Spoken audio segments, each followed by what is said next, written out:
So guys, what's going on? Welcome back to the channel and welcome back to a new video. It's felt like such a long time since I did that intro. Like, I swear to God, every international break, it just gets longer and longer. I don't know what it is. Like, this one felt longer than the last one. Like, what's that about? It's felt like forever since Manchester United played football. But thank God we are back on Monday Night Football. Yes, we have to wait the whole weekend, which is even more annoying because we got to watch everyone else before we get to our game. Champions League, then watch other teams play Premier League football so we can hate watch a bit until Monday night, the last game of the weekend. And what a game to get stuck into for the first game back after the international break. The rivalry between Manchester United and Leeds United goes on, and what a place to be. Monday Night Football, Sky, everyone watching. It's going to be a great game. Last time there was no winner, so surely this time someone has to get the 3 points. But we got a lot to get into today. Transfer news, build up to the game, and just news in general surrounding Manchester United. So make sure to get stuck into the video, give it a like, share the video, subscribe if you guys do enjoy, and make sure to get involved in the comment section, letting me know your thoughts on all this transfer news I'll be talking about. And also make sure to drop your score predictions down below for the game against Leeds, and I'll make sure to reply to you guys later on today. But let's get stuck into the breaking news which broke out the other day. I think it was on Monday. Was it Monday? It must have been Monday. The news about Harry Maguire, who has signed a 1-year deal with Manchester United. And do you know what? We've all had our moments with Harry Maguire, haven't we? We've all been like, yeah, he's got to go. The club can't go on with Maguire in the team. But actually, I think I'm in the majority now saying that contract is fully deserved, because arguably he's been our best centre-back. Yes, we have great up-and-coming centre-backs, Lenny Yoro, great centre-backs, and Aiden Heaven also up-and-coming, and we got our good ones. You know, we've got Lisandro Martinez when he's fit.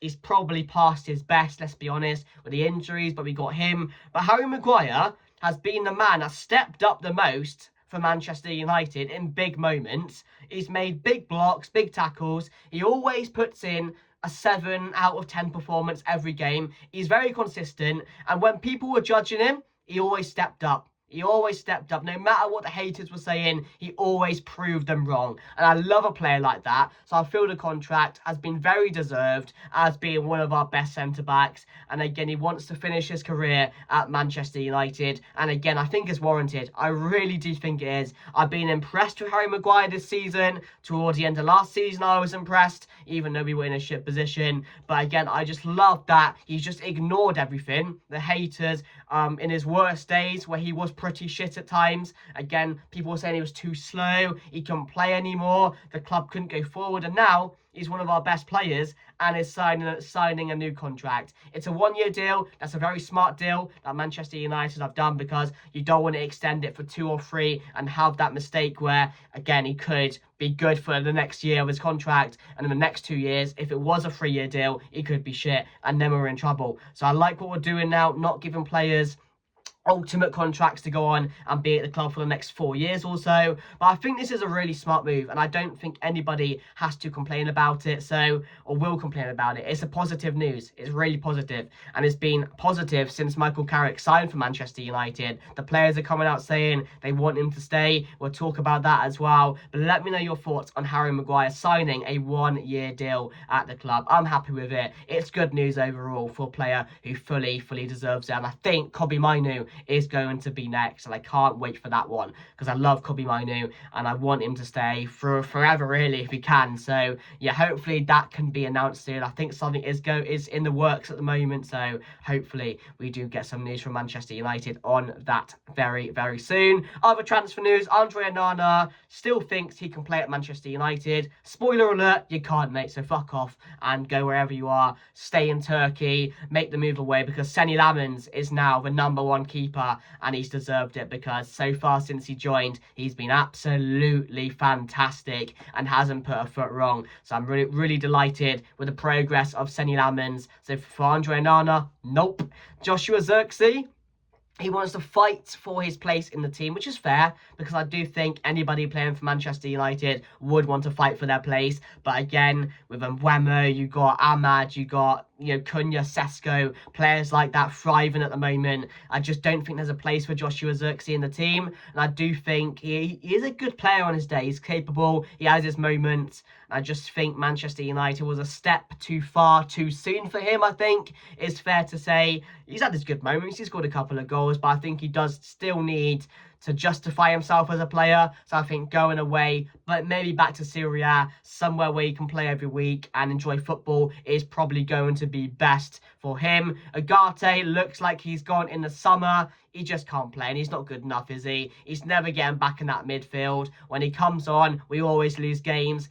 It's just negative, isn't it? So Manuel Ugarte, I do think, should leave the club. And let's be honest, let's be square with it. He's been shit. It's not been worth the money. It's been one of our worst signings in a very, very long time. And we've had a lot to talk about in that discussion. So yeah, I just don't like him. I don't think he's good enough. And I just think he's pretty shit. And I think the majority of you guys will agree with me there. So I will happily say to him to get out of the club. And yeah, maybe, hopefully, he does go on and play some good football somewhere else, but not at Manchester United. But that's all the transfer news we got, guys. So yeah, let me know your thoughts down below on everything I talked about. Mainly the only one that can only be talked about safely is the Harry Maguire new contract, 1-year deal, and the rest, again, it's not confirmed, not done yet, so we'll have to wait and see what happens in the summer. But yeah, the expectance is also that Marcus Rashford will make that move to Barcelona, and that Rasmus Højlund will also make that move permanent to Napoli, and rightly so, because Rashford, he just doesn't have a career at Manchester United anymore, and Rasmus Højlund, he's playing well in Italy. Let him stay there, let him enjoy football, and that's the main thing for me, because he ain't getting back in this side with Mbeumo and Benjamin Sesko firing up top as well. But yeah, that's mainly the transfer news, guys. We haven't had much news other than that. I'm sure we're going to get a lot more now building up to the transfer window. Sorry about that, guys.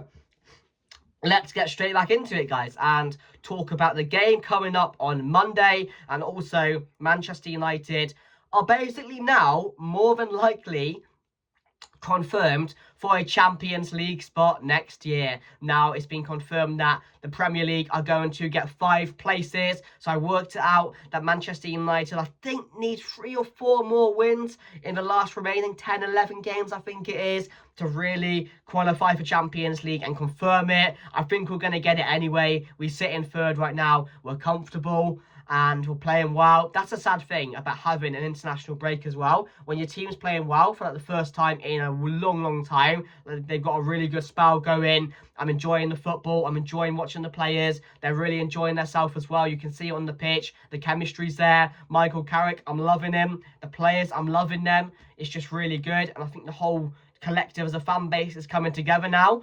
And the Michael Carrick situation is looking a lot closer that he could be making the step to a first team permanent manager role at Manchester United. It's Julian Nagelsmann or Michael Carrick is what I'm hearing at the moment from sources. One of those two are the main candidates to take over Manchester United permanently. So would you want Julian Nagelsmann? Would you want Michael Carrick? Let me know down below. Michael Carrick has done a really great job, like nobody expected to do, or Michael Carrick to do what he's done with this team. Go on that long win streak, beat Arsenal, beat City, etc., and perform the way he has done with these players, who again, we knew they could play like this, but again, they needed someone who can get the best out of the players, and Michael Carrick has clearly done that. Or do Manchester United need to go down the route desperately of getting that experienced manager in who can take the team forward? Let me know down below. The players are feeling Michael Carrick. Will they make that decision? I think they might, because we've seen it before happen. That's why I'm over the edge of Michael Carrick may get the job. But again, Ineos cannot fuck it up anymore. So they might just be like, do you know what? We're getting closer to making Michael Carrick the permanent manager. But again, do we just go straight in for Nagelsmann last minute? That's going to be the key question. So let me know down below. But my team selection for the game: Lamens, Maguire, Lenny Yoro, Dallo and Luke Shaw, Kobbie Mainoo and Casemiro, who again, I'm just loving Casemiro at the moment. And bit ill, guys, bit ill. We love it. We don't love it, actually. We really don't. But yeah, sorry about that.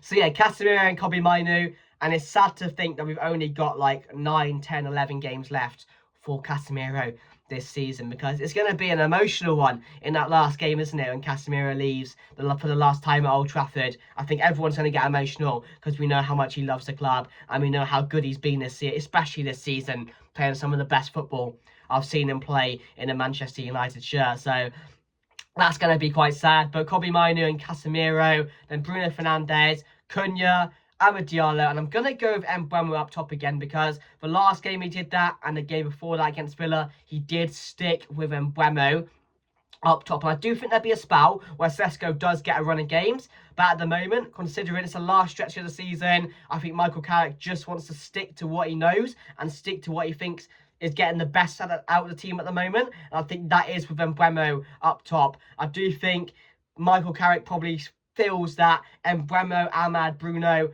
and Cunha have a better connection with Mbeumo when he's up top rather than Sesko. We don't seem to cross the ball ever when Sesko's playing, and I think the rhythm of the team and going forward, I think, is a lot more crispier when Mbeumo's playing that forward line, because Sesko, yes, these runs in behind are really important for us because we need that player just to drive through the team and create space. I don't think Mbeumo does that as well, but Mbeumo can pick up the ball and find someone better than what Sesko can. So I do think Michael Carrick is still feeling like that is his best solution to getting the team over the line in the final stretch of the season. So I expect him to play Mbeumo again. So that's my team down below, guys. Let me know your thoughts as well regarding that team news. What would you change? Any changes to the side? Would you start Sesko in a game like this against Leeds in the big game? Rivalry, you know how much it means to the club. It's a game at Old Trafford. It's good that it's a home game straight after the international break. The players are going to be up for it. The fans are going to be up for it. So I can't wait for the game on Monday night.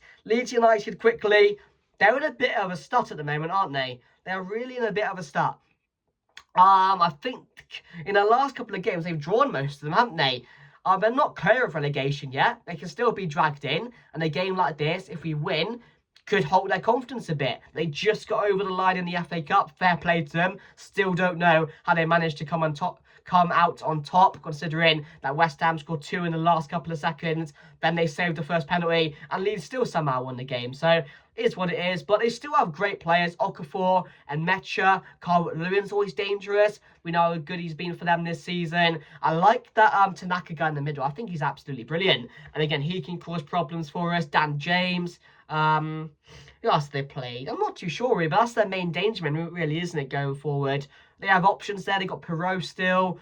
But yeah, I do think the way they are at the moment, if Manchester United are on our A game, we can definitely beat these quite comfortably. I really think take the games for them, and I think the front four can really dominate the game. And I think we can score a couple of goals in this one. If we get an early goal, I think the game could open up. Like I said, our defence was still leaking goals at times, like we saw against Bournemouth. But again, we're playing more front-style football, which I'm really enjoying.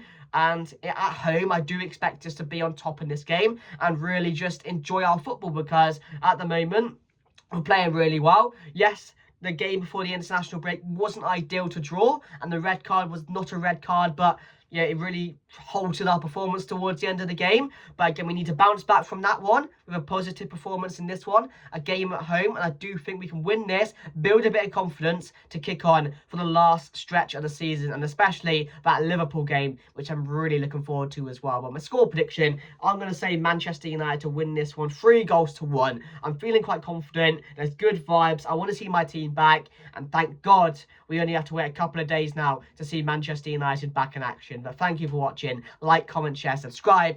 Do all the goods, guys. Thank you for watching, and I'll see you guys later. Score prediction. No, did that. 3-1. Yeah, see you guys later. Reroll on to the next one.